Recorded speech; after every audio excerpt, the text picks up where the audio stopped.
Reserves. The gentleman from Kentucky is recognized.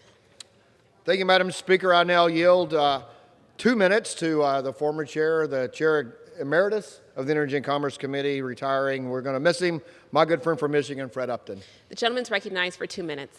Thank you, Madam Speaker.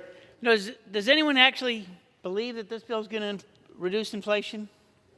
I didn't think so. Those of us that know me know that I'm not afraid to work across the aisle on important legislation that helps Americans. Whether it was the 21st Century Cures Act, the CHIPS Act, the PAC Veterans Act, infrastructure.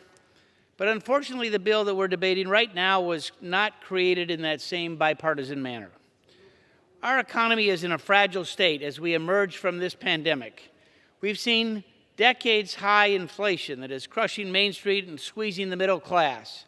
Now is not the time to raise taxes to the tune of over $16 billion on middle-income folks around the country. The Inflation Reduction Act, this one, does nothing to fix the insidious problems at the IRS. Instead, they're going to throw more than $80 billion to hire more agents who are going to be tasked with hounding taxpayers that report pass-through business income through Schedule C and Schedule E.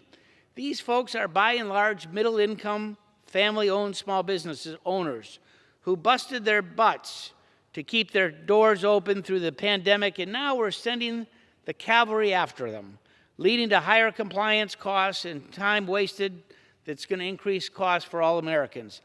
The IRS needs to be focused on clearing the backlog of millions of personal and business returns. I've literally helped hundreds of constituents who have been waiting 1 to 2 years for their tax refunds.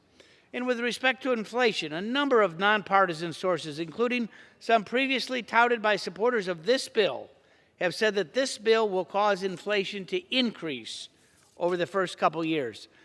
The energy sector has seen the brunt of this increase, with gas prices climbing more than $2.30 a gallon and natural gas prices going up close to doubling.